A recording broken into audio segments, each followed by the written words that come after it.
Hey guys, thanks for tuning in to the Good Dude, Good Dad podcast. Before we start today's episode, June is Men's Mental Health Awareness Month. Jordan and I honestly had no idea that existed until our friend Dr. Zach Clinton came on and shared a lot of knowledge with us and some alarming suicide rates in our world. And some of those, again, they're estimates, but 740,000 people roughly commit suicide every year. And of that 740,000 people, 75% rough are male. That brings the total of men's suicide rates to an average of 1,500 a day. And to us, that's something that was just very alarming and something we had no idea about. Most of us know somebody that has been affected by mental health issues or by suicide. I know Ben and I both personally know people that have lost their life to their battle with suicide. Most people think that if you bring up suicide to someone who you think might be having those kinds of thoughts, that it plants a seed in their head, and that can't be farther from the truth. It actually sheds light on that thought. It brings them hope. So if you know someone or you are someone that is struggling with mental health issues, that's struggling with suicide ideations, anything along those lines, Dr. Zach Clinton and the AACC have an amazing website called ChristianCareConnect.com. What you do is you're going to enter in your zip code, and it's going to give you a list of churches, counselors, and a bunch of other resources for your area near you. So if you know someone that is struggling, please reach out. You can also dial 988, which is the suicide hotline, if you need help. And just remember, we're all in this together. You can't do it alone, and it's not something that we should really honestly take lightly. We need to be able to help each other. Asking for help is not weakness, it's strength. So remember, be a good dude, be a good dad, stay safe. See ya.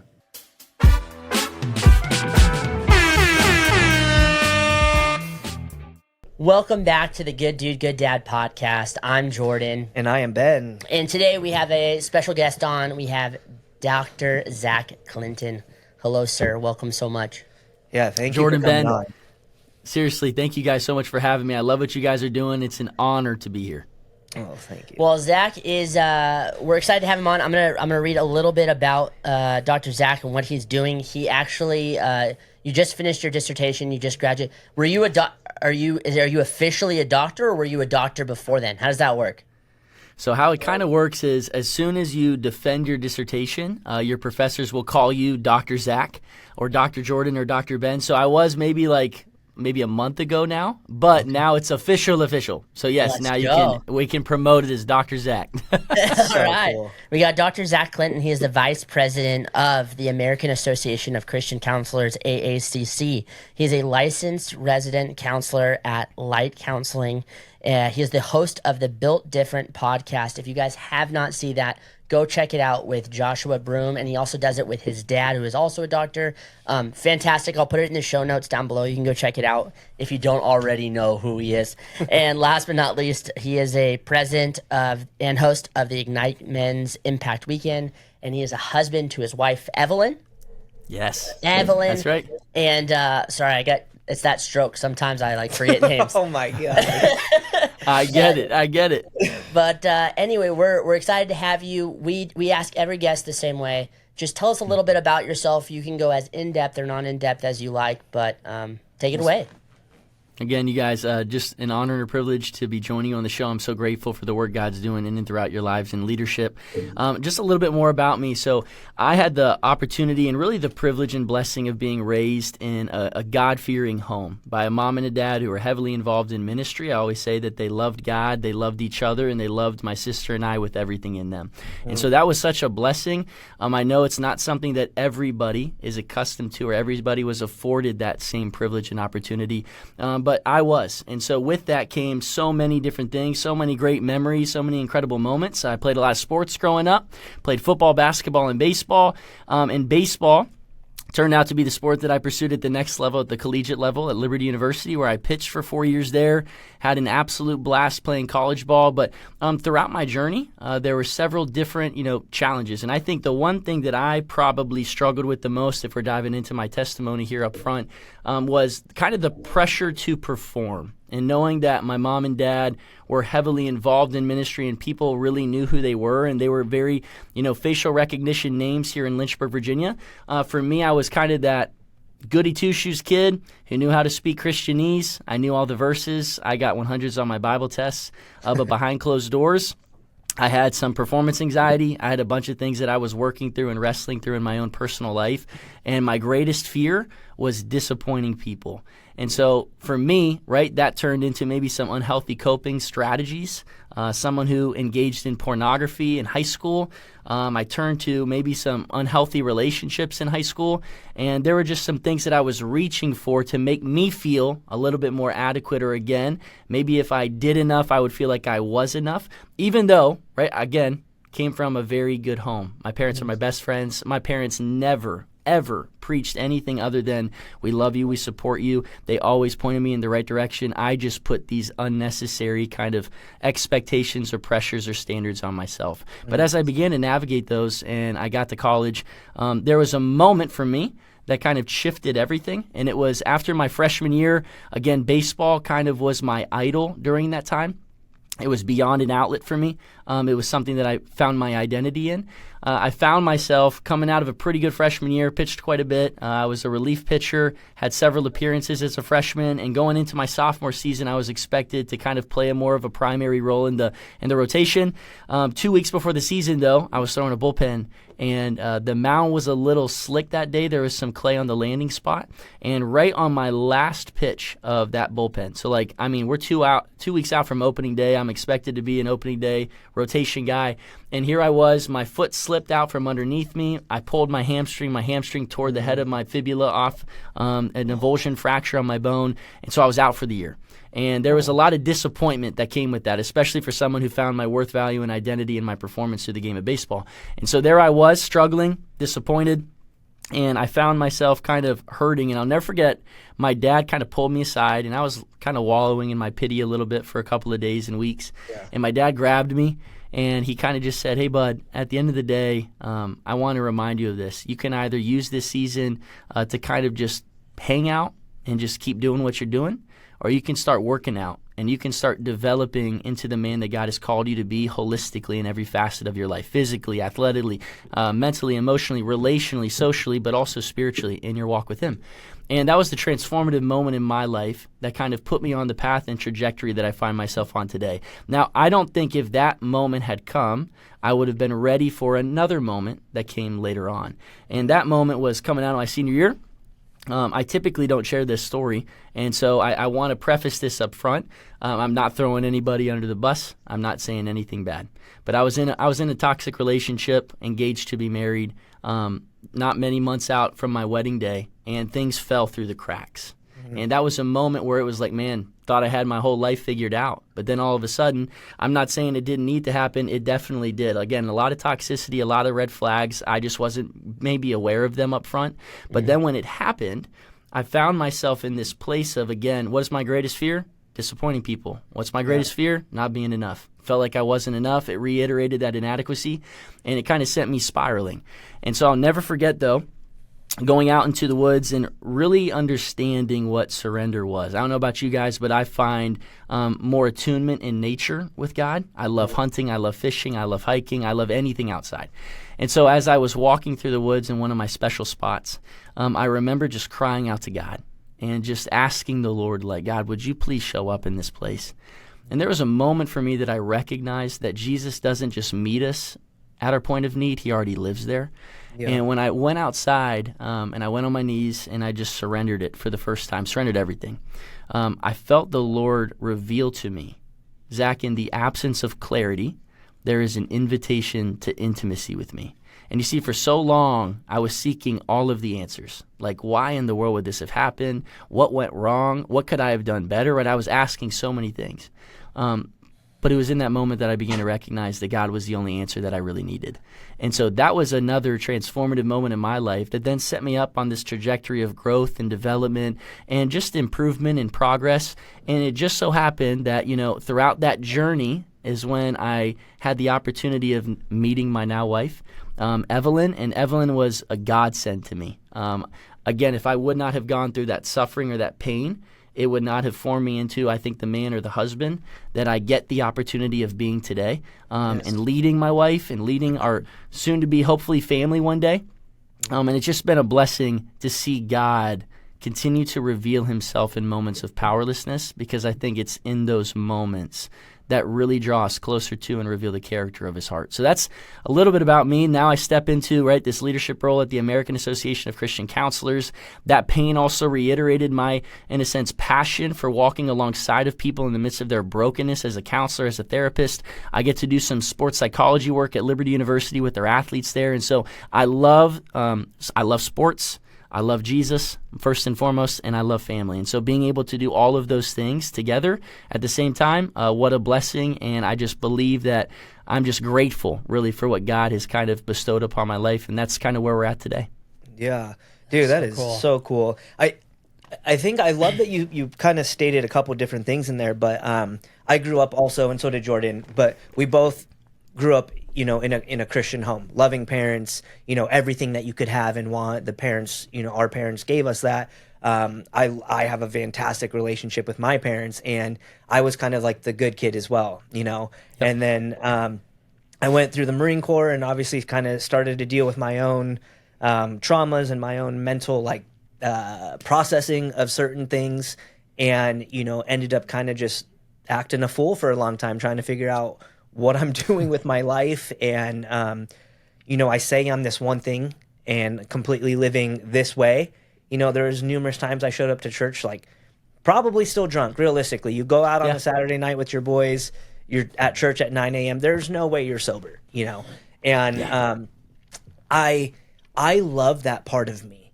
And I think it's powerful because it really shows to the people who are non-believers that no matter what you have gone through, no matter what you've done in your life, God's redemption and his grace and his mercy, his love is endless. And, to be able to go from your past while you were, seen as kind of like this Christian guy to dealing with your own struggles is probably, is one of the reasons why you are who you are today. And I love when we have guys on here and they get to share that part of them, because the common misconception sometimes for non-believers is, well, you did too many bad things. And it's like, well, I did do bad things, but I didn't do too many bad things, because I fully believe in my heart that Jesus died on the cross to forgive our sins. He paid that sacrifice so I could be a fool. And all that to say is I love when we hear these stories of redemption and grace. And I think you will have a better ability to communicate and connect to other men on a level that hits them a little more because of the things that you have gone through. Absolutely. And so I think it's powerful. And one of the things I wanted to ask you, since you are doing counseling, and one of the things that we're seeing on this podcast, and the more even outside of this podcast, the conversations that this podcast has created for us outside of here is all of us men are dealing with so many of the same things, right? It's the porn, it's the feeling less than, it's not knowing their identity, it's am I masculine, am I not, what's toxic masculinity, what's not, all these things, but we're all dealing with the same things. And yet I feel like we all still know nothing about it. And in your experience so far, could you speak? I don't know how you could do that. I feel like you could. Maybe you can't because of doctor stuff. But I was going to say, is there a way we could kind of go over some of the common things that you see that men are lacking and needing, and not lacking, that's a bad word, that men are needing help with? Yeah, absolutely. Well, I kind of label it as 4 P's. And what I would say is the first one is pressure.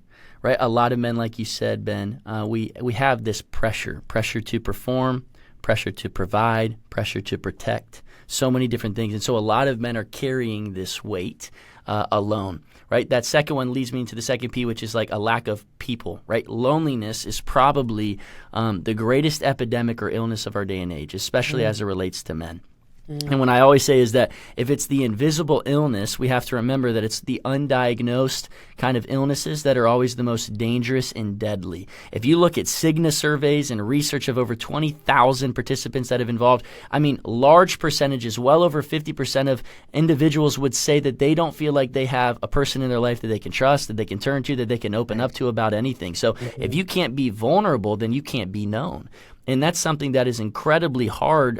It's a harsh reality, but it's hard for men to grasp, like, hey, that is not a sign of weakness. It's a sign of wisdom to be vulnerable, to ask for help. So being able to help men understand that we all need people fuel, we all need friends for the fire. The next one is phones. Like you said, there's a preoccupation, right? That we're always so preoccupied. We're always trying to do more, be more, become more, whatever it is. And I'll never forget, I have a niece who's 6 years old. Her name's Olivia, and she plays soccer, right? Sometimes going to a 4 to 6 year old soccer game can be a little tough to watch as an athlete myself, right? And I'm trying to coach and do all this stuff as an uncle. I'm the fun uncle. But I was watching some dad, and he was literally sitting there like on his phone, just head buried. And I'll never forget, his daughter was running in front of him, and she's like doing cartwheels, and she's trying just to simply get his attention until she's had enough. And she just looks up and goes, "Can you just look at me?" Dang. And man, that like broke me, right? I'm like, dude, phones, technology, screens, whatever it is, it's really become an addiction in our day and age. And then the last one, like you mentioned, Ben, is pornography. Pornography, and I would just say vices in general. Anything that is kind of pulling us away, that we're trying to fill this God-shaped void in our lives with. When we go through pain and suffering, often what we start to do is we start to reach for something. And the problem with us is that we're not addicted to the porn, we're addicted to more, right? We need more and more and more. And what begins to happen, though, is when you find all of these different vices that are on this side of eternity or earthly, right? We can never get enough of them because they'll never actually bring the fulfillment or the satisfaction we long for. But then the other reality is that when we actually cling to the person in the hope of Jesus and what he has to offer, guess what? We can't get enough for the good thing, for the good reasons, right? We always want more of that as well. So I try to help people understand, what do you want more of, and how can we begin reaching for that very thing? So again, it goes back to the first one. What was the first one? What did I just say? Pressure. There we go. Pressure. Number 2, right? People, lack of people or loneliness, phones or this preoccupied culture and society we live in, and then pornography. Those are kind of the 4 things that I'm seeing the most of. That's been a theme, I think, throughout the conversations that Ben and I have been having, especially lately. So it's actually really refreshing to see you also reiterate those same things. You know, like I remember we had talked off air about me starting the podcast, and I remember when I first started, this is before Ben had hopped on, it was just me. And it was just me actually kind of going on angry rants, to be honest. It was less of a podcast and more of just like an angry little dwarf going on rants. But one was that I had this, we go to the parks a lot. My kids love parks. We don't have a yard. We're in South Orange County, so this is probably foreign to you. We don't have yards really here.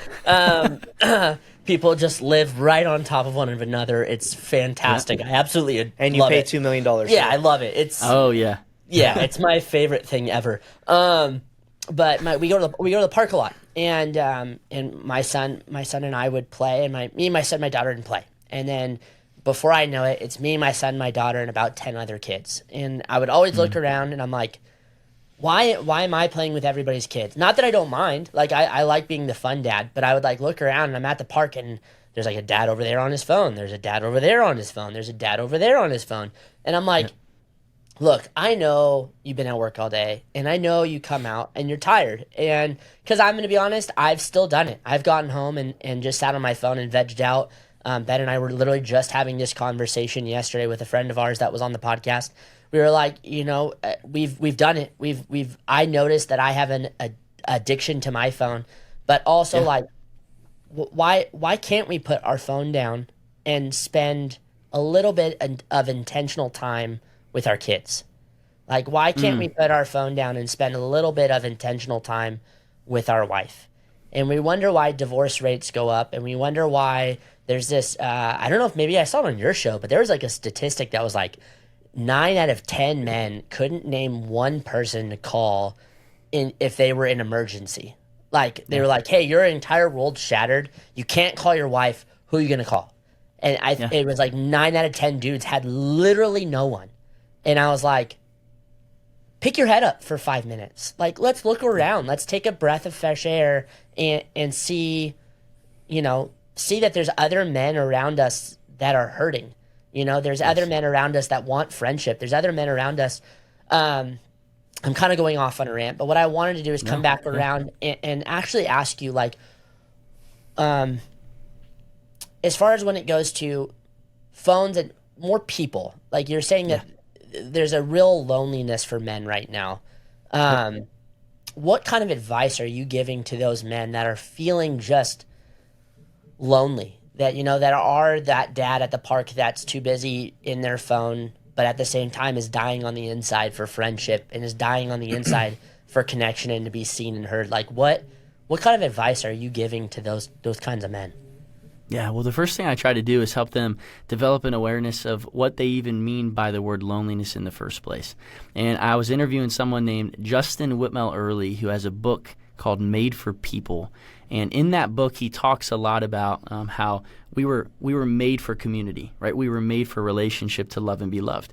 The very first thing that God said was not good is found in Genesis chapter 2, verse 18. It is not good for man to be alone. Mm-hmm. And so it's this recognition. Yes, he was more so referencing marriage. That's why he created Eve, right? A helper suitable for Adam. But I believe that that is true throughout our relationships in general. We can't navigate life on our own. So something that I try to remind people of is Justin's definition of loneliness. And I love this definition because when you guys hear the word loneliness, I know for me personally growing up, I probably thought of somebody who was just like locking themselves inside, never coming out, all these types of things. But the more I've done this work in the counseling space, the more I work with some very high-level professionals. I've worked with professionals who have had 20-year careers playing at the highest sport that are some of the loneliest men I've ever met in my entire life, right? They're playing in front of millions of people in a stadium, but like you said, Jordan, they don't even have one friend to call. And so I'm thinking about this, right? Having relationship is not about being surrounded. It's about being supported, and it's about being sharpened. And how Justin defines loneliness is so unique because he says loneliness is somebody who used to have friends.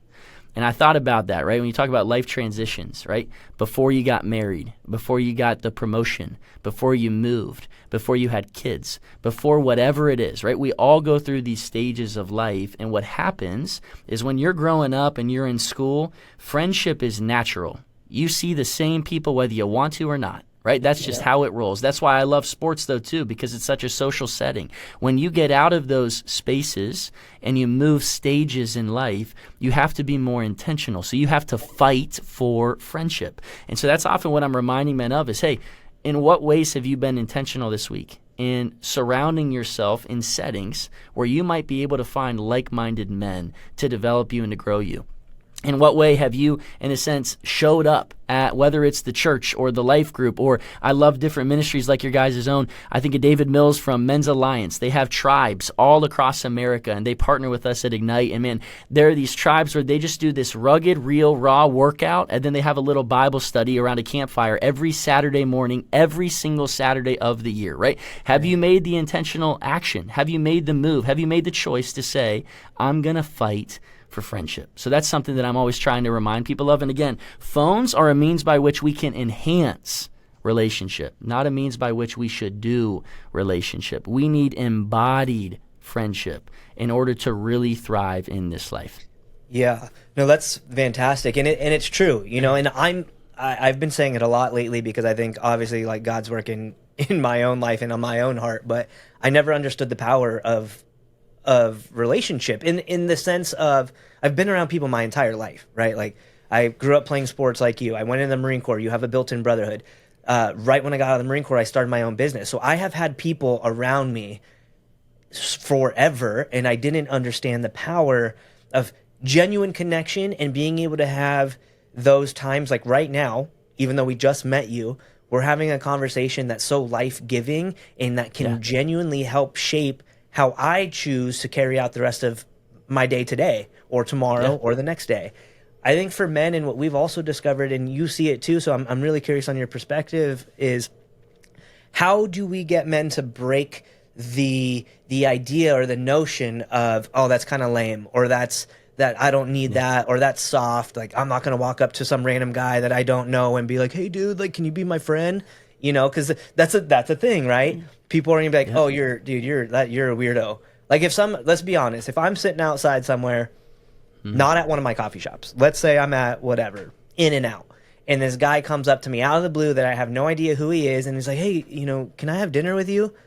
I would probably be a little like hesitant, you know, I'm not gonna lie. I'm gonna be like, wait, is this guy gonna try to kill me? Is he like, what's going on? You know? But you know what I mean, is like the mentality of us men in thinking, like, how do we just kind of break like that mindset of, no, that's weird, or that's lame, or, oh, like, you know, I'm not, you know, because for our wives, it's easy. You see them out and about, and they'll just go, you know, females will talk to each other naturally. I feel like us guys do too, but I think it's a little different, right? Like, I'm not going to walk up to some random guy in a restaurant and be like, hey, can I call you later? You know, like, right. Am I making that make sense? That's how you're making sense, man. I totally get what you're saying, and what I would say to that is, you know, I think every man can relate to this one word. Every man wants to leave a legacy, right? And so this is what I try to help men really recognize. Pastor Tim Timberlake is somebody who's poured a lot into me, and he's kind of mentored me in a lot of different areas. But I remember he told me one time that legacy is not something you leave behind for someone, it's something you leave behind in someone. And you can't leave a legacy in someone if you're not spending time with them. And I think back to another old quote, right? Because I think of the word then family, and I think about good dude, good dad, right? Being able to invest in a family, right? You're not just trying to leave behind money. You're not just trying to show up early at work and stay later and work longer hours and really missing out on the things that matter most, right? Living a missional life is what life's about. It's not about the money. It's about the mission. And so what I'm trying to remind men of every single day is that, hey, being able to show up for your family and being able to show up for your kids, right, is 10 times more important than showing up for work. Now, I'm not saying don't work hard, right? I'm a big competitor. I'm saying if God has given you the gifts, use them to the best of your ability, because what you do with those gifts are your gifts back to Him. Of course, show up, work your tail off. But at the end of the day, keep your priorities where they need to be. And, you know, I know that we live in a culture and society that has, for whatever reason, equated brokenness with embarrassment or humiliation. That goes back to the pressure.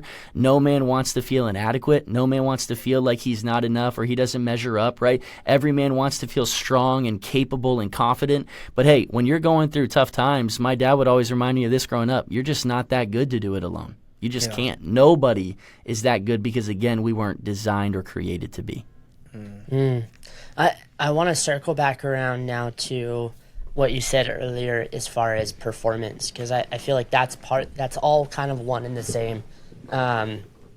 Is that in that attempt to lead or leave a legacy, misguided. I think a lot of people do that in a very misguided sense, like you said.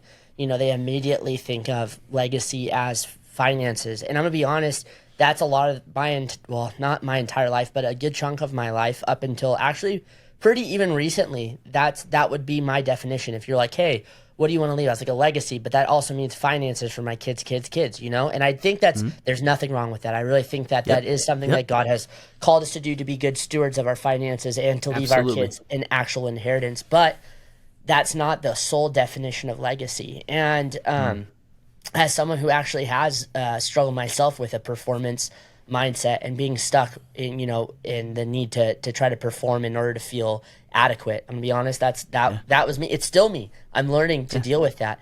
Coming through, I know you had a couple different turning points in your life, but it sounded like that need for performance followed with you. You can have a turning point, and sometimes you're still carrying your baggage with you. That need for performance seemed like it carried with you there, at least for a little bit. How did you help overcome that need for performance, or like how are you helping men who are struggling with that need for performance? Humbling myself every single day. And I think what that looks like for me is, I think my entire life I was trying to prove to other people that I was worthy or that I was deserving of maybe the opportunities that God would place in front of me. And I kind of carried myself with like a chip on my shoulder, right? I wanted to outwork everybody. I wanted to prove it to people, like especially in my setting, following in my dad's footsteps. My dad's the president of the AACC. I'm the vice president of the AACC, right? I pursued a doctorate, and so now we're both Dr. Clinton and Dr. Clinton, right? So like my dad is my best friend. My dad's my hero. I tell my dad I still want to be just like him at 29 years old. And so I look at my dad and I think of the example he set for me. But ultimately what it comes down to is, again, just reminding myself each and every day that it's not about striving anymore. It's about stewardship. And for me, it's being able to say, you know what, God, I don't think I'll ever be worthy of that call. I'll ever be worthy of the opportunities that you might place in front of me, but I want to steward them to the best of my ability. And that's all I want to do. I want to maximize opportunities. I want to serve people really, really well. And I want to make sure that I can, in a sense, leave an imprint or a mark or be a reflection of God every step of the way, because it's not about me. My prayer every morning in terms of humility is, God, let me get out of the way so you can have your way in and through my life and in and throughout the people that I get the opportunity of loving and interacting with. And I believe that if they can see Jesus in me, then I've done my part. And that is a process of spiritual formation, right? Not day by day, but decision by decision, not morning by morning, but moment by moment. And when you go back to this idea of like trying to perform and, working long hours and stuff, I know a lot of men that do that very thing. And again, I applaud them for their effort in all of this, but I just want to continue to challenge them. Hey, where are your priorities? What do you value the most? My dad, as you talk about fatherhood for a second, as I was a kid growing up, my dad was running really hard, and he tells this story very often. And he was, trying to create and build AACC into what it is today overnight. And he was traveling all the time, and he was doing all this stuff, running on fumes, burning the candle on both ends. And he shares a story how he came home one day, and he looked and he saw the nose prints on the window of me and my sister just waiting for Dad to get home. And the first thing, really my first sentence that I was able to voice was, as soon as he walked in the door, I looked at him and I said, Dad, shoes off. And really what I was saying was like, come play with me. Dad, just spend time with me. Dad, just be here, be fully present. And in that moment, it clicked. And my dad was like, man, this is my mission field, right? I'm neglecting my Jerusalem because I'm trying to reach the Judeas and the Samarias and the uttermost parts of the earth. I have to be reunited to my Jerusalem.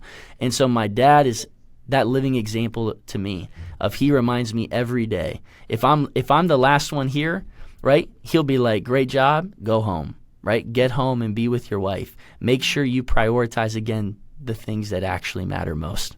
Yeah. Dude, and it's powerful, man. Like the specific to fatherhood. You're talking about the dad on his phone or, at the soccer game. And what Jordan was referencing yesterday is I just got called out by my 6-year-old a few nights ago. Mm-hmm. And I don't do it often, but obviously there's seasons where, I get so caught up in whatever we have going on. And, like full-time jobs.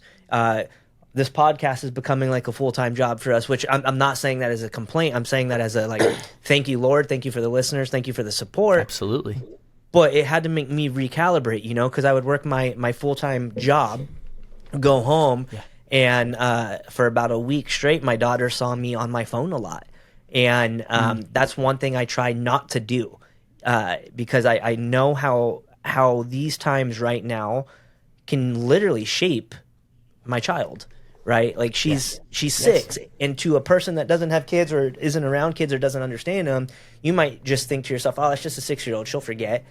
But she's developing right now. She's in such a huge impressionable age that she had the ability to tell our friends that, oh, Dad's probably on the couch on his phone right now. She didn't mean anything of it. She was just voicing what I was probably doing. And when I brought it back up to her, she got really embarrassed and more of like she looked over at me with a look of like kind of shock and was like, wait, you heard that? I was like, I did, sweetheart. And it is okay. And, I don't want to go down the whole story because we just talked about it. But basically, I'm saying that in a sense of like, guys, none of us have it figured out. And if you think you have it figured out, you're lying to yourself. Like you are lying to yourself. Not a single one of us, no matter how much money or lack of money, how successful, unsuccessful, the things you have in your life, you are never going to be perfect at. We are not designed to be perfect. If we were perfect, there would be no God. There would be no need for a God, you know? And so I just want to make that clear. If you're listening, we don't sit here on, you know, this platform and try to say like, hey, don't get on your phone. Like, no, dude, I still struggle with it, you know? Yeah, I want do too.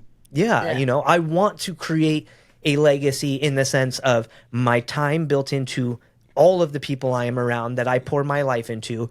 I also want to leave that financial component. I want to be successful. I want to be a man of my word. I want to do these things. There's nothing wrong with that. But just don't miss that point of it's all about just trying to constantly make yourself better. And I think that's what the message has to be for people that are in this space, like the three of us here. We had we were fortunate enough to have a guest on a few weeks ago that explained being a good dude, good dad to him was it's a bunch of little micro decisions every single day.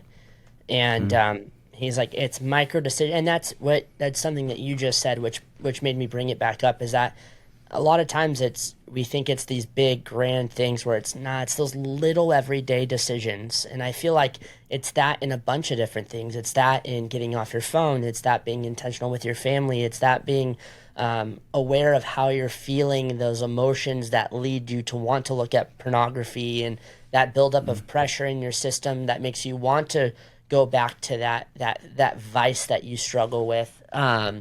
It's those little micro everyday decisions that compound over time that make a difference. Yes.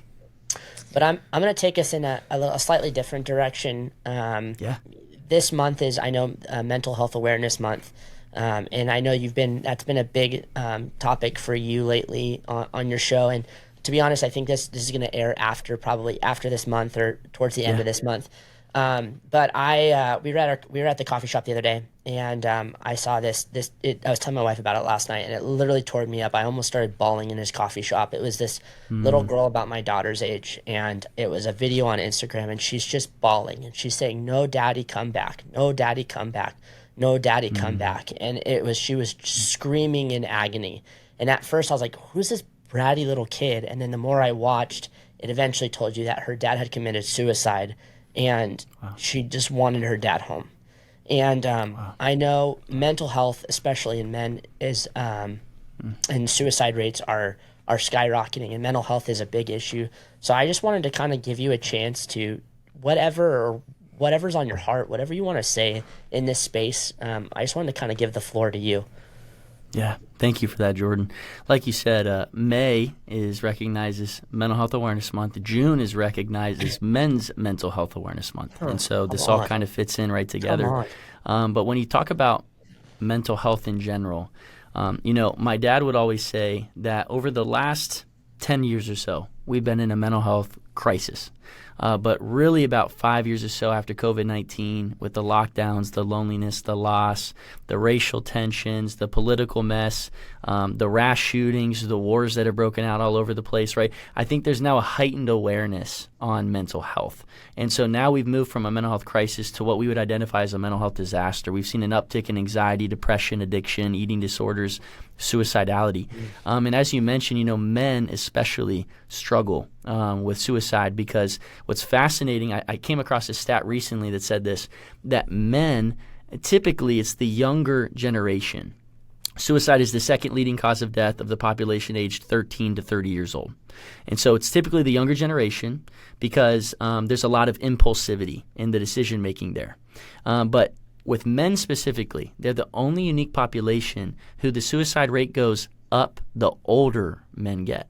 And I thought that was fascinating. And I think there's a reason why. And I believe it's because after retirement and different things like that, there's this sense of purposelessness that men potentially fall into, where they begin to fall in the trap where, again, that identity factor of, you know what, I thought who I was attached to what I did. But in reality, we have to differentiate our worth, value, and identity from our performance, from our jobs, from whatever it might be. Because, again, who we are is not defined by those things. Who we are is defined by whose we are. Who are we in relationship with in terms of a relationship with God, right? Again, We can only be defined by somebody who exists outside of time, matter, and space. There's nothing we could do that would make God love us any more or love us any less than he already does. It's this whole idea. But let me give you a couple stats real quick, because these are alarming. And I came across them recently. They're eye-opening. They're heartbreaking for me. 1,440 men die by suicide every day. Whoa. Said again, 1,440 men die by suicide every single day. 800,000 people die by suicide every single year. 25% of men live with a mental illness, and they don't receive the help that they desire and deserve for it. And on top of that, 77% of completed suicides are done by men. That's alarming, my friends. Yes. Like, that's eye-opening to me. It breaks my heart. And that's why I'm always speaking up so openly about this, because what I want men to hear me say is, again, it's been the theme of our conversation, guys, you're not alone. And asking for help, I'm going to say it one more time, is not a sign of weakness. Asking for help is a sign of wisdom. As a mental health professional myself, man, oh man, I want every man in the world, I want every person in the world, but especially men, to know that there are people out there that love you, that want to spend time with you, and that want to help you. Again, hope is never lost. Sometimes it just needs to be redirected. And so I would encourage every man, if you feel like you're walking through something, you're navigating something, you're in a painful, suffering-like situation or season of your life right now, please ask for help, because you're not alone. Yeah. Dude, I did not know those stats. And it what we were saying right before we started recording is, I feel like the more that we dive into this, the more it's being hammered into my heart and into my mind of the need for guys like you, Zach, guys like Jordan willing, want or listening to the call to start this, and through this podcast, we have met so many guys out there doing something to try to help men in whatever lane they're in. And holy smokes, 1,440, you said, a day. 1,440 men die by suicide every day. That is you can't make this stuff up. This is a pure God thing. I literally said yesterday that I have become more compassionate to mental health and suicide, specifically with veterans.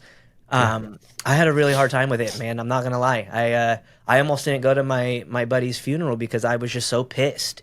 I was I was trying to rationalize and understand why, right? Like why, and I couldn't. And I realized I was like, I wasn't gonna go, and my wife highly encouraged me to go. She's like, "Hey, you need to go. Those guys look up to you. You have become, whether you like it or not, someone that these guys will look up to and ask for advice." And I don't think I've actually ever shared this outside of my wife, but I felt pretty guilty because the guy that ended up killing himself, he reached out to me numerous times. And it was just, it was one of those things where I was like, all right, dude, I can't, I have my own problems. I have my own stuff. Like, I can't. Yeah. I'm going to let you talk for a second. Yeah, it's with those kind of stats, there isn't somebody. I can't think of another a man. Great, I'm about to go down too. I can't think of a man. Yeah, a man that I don't know that hasn't been affected by suicide in one way or another. I worked on an ambulance for years, and I saw my fair share of families torn apart after us having to tell them that their family member was not, their dad wasn't coming back. It's not going to happen. And then, having friends in that same space of first responders that, because of calls, took their own life. And, I'm trying to help my buddy walk through that right now with one of his good friends. But, you see that stat anywhere else. If that was, all, and that was one day, but if that was a bunch of people on an airplane, it would receive a lot of notoriety. And yet I feel like, because it's been so normalized that, it doesn't receive the type of attention that it deserves. Yeah. And I would have never known that stat, to be honest with you. And we're in this space now of trying to create a platform for men. And I got choked up and emotional about it because it was something that I realized like I had hardened my heart, and I needed God to help me soften it. And like I just again am trying to have the compassion for it, but mental health is a thing, Yeah. And for me, I dealt with PTSD like pretty bad. And, but as like a tough man, going to war and coming back, like you figure it out, right? You're like, oh, I'm good. I'm good. I'm not as bad as Zach or Jordan. So I'm good. Those guys have PTSD. So I'm going to just keep doing what I'm going to do. But the only thing that turned my life around, and I don't care if you're a believer or not, and if you want to believe me or not, is the fact that Jesus did a work in my life. That's the only reason. Because people ask me to this day, how did you overcome and get to where you're at? And my answers, I didn't. He did it.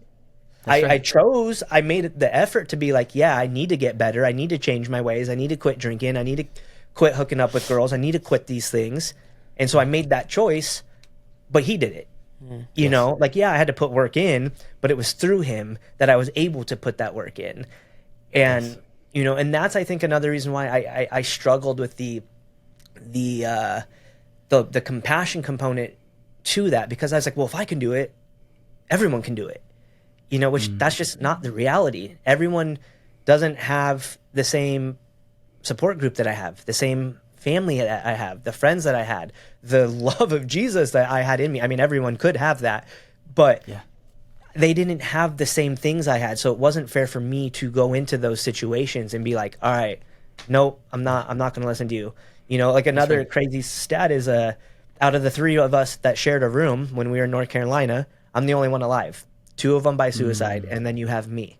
And so it was a thing that should have been a lot more relevant in my life, but I chose to just be like, you guys are stupid. I don't understand you. I'm out, And so guys, we're not alone. And we need to understand that.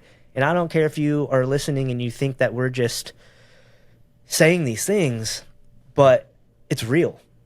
It's very real. I want to add one more thing to that, because as we're talking about this narrative, specifically just around suicide, I'm reminded, especially as we're talking about like empathizing with those that are struggling and that are in seasons of brokenness. There was a dear friend of mine who talks about, and you mentioned this at the end of the day, Ben, that God will move mountains, but sometimes he gives us the shovel. Right? So, yes, there are habits and there are things that we need to begin creating in our own lives. But at the end of the day, it is only by the grace of God that we can experience true hope and healing. Right? And that is where it ultimately comes down to this whole entire piece of, God is the only one that can bring and heal those wounds. Time doesn't heal all wounds. Only Jesus does. And so when it comes to mental health, the language needs to shift away from what's wrong with that person or what's the matter with that person, really toward what happened to that person. Because the more we start to see things through the lens of story, the more we start to understand where those things happen and where those things started and why those things are continuing to be experienced in the first place. And I always say that the greatest form of empathy is inquiry, not being afraid to go and ask the question. That's a challenge I would give to all of our listeners, right? I already gave the question or the challenge, don't be afraid to ask for help. But the common myth around suicide is that if you bring it up to somebody, that you'll implant that seed in their mind and make that thought maybe potentially become their reality. But that's the furthest thing from the truth, because those that are actually suffering, that doesn't implant a thought in their mind to follow through with the behavior. It actually sheds a light on, man, somebody cared enough about me that they're willing to talk to me about this issue. It actually communicates safety. It communicates security. It communicates, man, oh man, that somebody was able to take the time to do that. And there's a story, I'll kind of end this way on this topic of suicide. I know it's such a sensitive topic, man. It brings tears to all of our eyes. We've all been impacted and affected by it. I remember someone that went to my high school that I knew well committed suicide, and I struggle with that survivor's guilt myself, Ben, where I started to think, like, what could I have done? What could I have said? Could I have done more? All of these different things. And I had to fully surrender that person, that life, that story over to the Lord. But it was through this reality, ultimately, where it came down to being able to recognize this one story that shifted everything for me. This one man, he said that he made this plan to jump off the Golden Gate Bridge. And he wrote in his journal that day that the only thing that would cause him not to jump was if somebody would just look at him and smile. Just one person. If one person would look at me and smile, then I won't jump, because that would be a sign that I have meaning and purpose in this life. My man walked a couple of blocks all the way to the bus stop. My man got on the bus, and he drove for 30 minutes all the way to the Golden Gate Bridge. And guess what? He jumped. Now, by the grace of God, he survived the jump to tell the story today. And he is shining a light on mental health. His name's Kevin Hines. But it's the recognition that he tries to remind people, and now he tries to be that person that stops and smiles. Because when we live in a culture that's fast-paced, it's the hustle and bustle, right? Sometimes the greatest, in a sense, present you can give someone is just your presence. So keep showing up, keep asking those questions, and remember the greatest form of empathy is inquiry. Yes. That's beautiful. My wife and I were in a network marketing company a while ago, and one of my buddies one time shared with me, he goes, I was at a Walmart late at night, and I ended up talking to this young man. He's like, we got about halfway through the conversation, he started breaking down crying. And he told me, he goes, I was going to commit suicide tonight. And he's like, the only reason I was in here was one last hope that someone would see me. And he's like, you saw me. And because of that, he didn't commit suicide that night.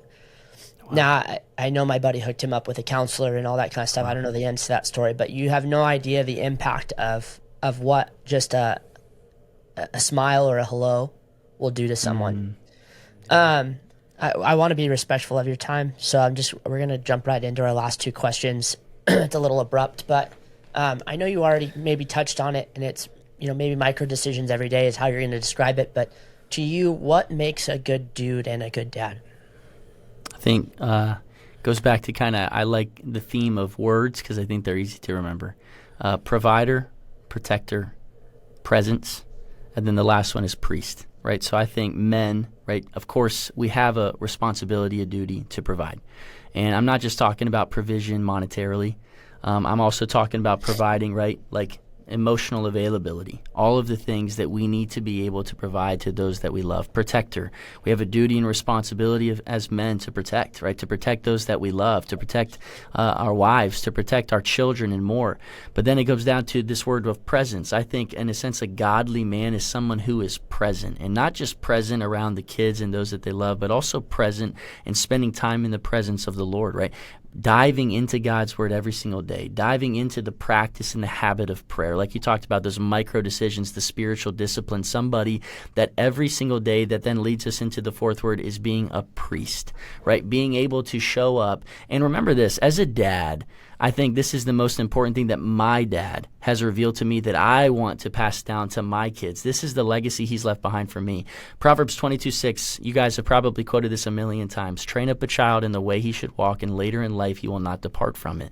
We have to remember that teaching our kids is different than training our kids. When we teach them, we tell them what to do. When we train, we show them what to do. And so we have to be able to model what it means to be a godly man. When David was communicating right to his son Solomon, it was the very first time, or the very last words, that he had said on his deathbed. What did he share to him?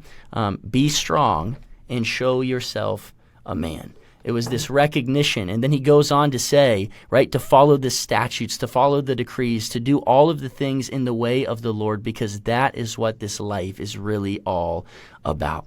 So again, provider, protector, being somebody who is present with those that you love, and spending time in the presence of the Lord, so that way you can walk in priesthood that God has called us to. I love that. I mean, that almost answers the last question, which is an actionable step you can give somebody. I think for you specifically, if you wouldn't mind, I think if there's a listener out there that knows somebody that is dealing with some mental health or the possible idea of suicide, or thinking they have no one, or that their worth is nothing and that they don't matter, or that someone wouldn't miss them, what is one actionable step you can give that person today? I would say this: go and be the friend in the fire.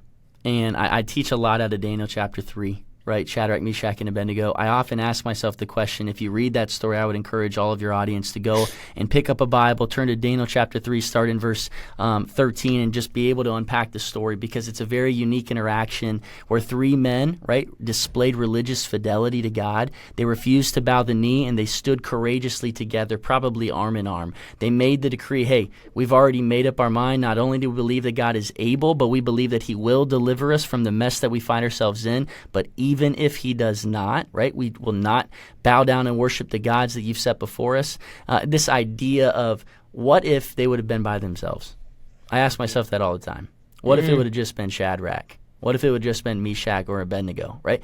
I don't know if the story would have ended up the same way, because there is strength in numbers and there's comfort in community. And so I would say, if you know somebody, go be the friend. And if you are that person that's struggling with your mental health today, that finds yourself in a season of suffering, go find that friend. Whatever it is, again, try to engage in community in whatever way, shape, or form, because we were not made to do this life alone. Single twig is easy to break, but a bundle of twigs is strong. So that's for sure. Zach, I just want to say thank you again for apparently our free therapy session. We're not even going to post this podcast, to be honest, man. I think at this point, we'll just take the free counseling for the day. Dang, you got me emotional in this room. What the heck? But I just want to say thank you so much, man. Thank you for answering the God's calling on your life. Thank you for stepping out and talking about mental health in every sort of space. Thank you for pursuing your doctorate and also starting your Built Different podcast and invoking change around you. So, man, it's been such an honor to have you on. Thank you. Yeah, thank you so much. We really hope people get value from this. You can also look up the AACC as well, and I'm sure they would gladly point you in their direction if you needed that. But, man, again, loved listening to you. We're going to be supporters for a long time. We love your podcast. We love everything you're doing. And, again, it's, I think just the numbers, like you said, there's power in all of us trying to do our own version in the same way for the same common goal, Yes. And I genuinely hope that we can help impact people's lives for the good and for the better, and point it all back to the Lord. And I think that's the most important thing is putting our own desires and wants and needs and thoughts of we should be these things, and genuinely just pick up our cross and carry it. Yes. For anybody that's just listening, where's the best place they can find you? Best place you can find me is zachclinton.com, but as Ben also said, I would say aacc.net, and then I'd be remiss not to share this, because as we're talking about mental health and men's mental health and suicide, we have a resource called christiancareconnect.com. Again, christiancareconnect.com. If you look it up, all you have to do is you just type in your zip code, and you will find a clinically excellent, distinctively Christian, whether it's a mental health coach, a licensed professional counselor, a psychologist, a psychiatrist, a clinic in your area within a 100-mile radius to offer you the help that you desire and deserve. So it's a one-stop shop. If you're in need of help, if you need know somebody that is, just send them the link. It's christiancareconnect.com. Again, our goal is through recognizing asking for help can be hard, but finding help shouldn't be. So it's a one-stop shop. You don't even have to ask. christiancareconnect.com. That's awesome. I'm going to do something a little different than I normally do. I'm going to make sure I put that at the beginning of our episode, and then I'm going to link that down below as well. That'd be Zach, awesome. Thank you so much again. You are most definitely a good dude, and, prayerfully soon a good dad. But we just wish you the best of luck, and just want to say thank you once again. Thank you. Jordan, Ben, thank you guys so much. Again, I love what God is doing in and through you. You two dudes, good dudes, and good dads. Thank you for having me. Love you both. Yeah, thank you, guys. I just want to thank everybody for tuning in and listening. Please make sure you subscribe. Everything will be down below. If you need help, reach out to someone. DM us. Look up Christian Care Center. Christian Care Connect. Yep. Christian Care Connect, AACC, and get the help that you need. But everybody out there, be a good dude. Be a good dad.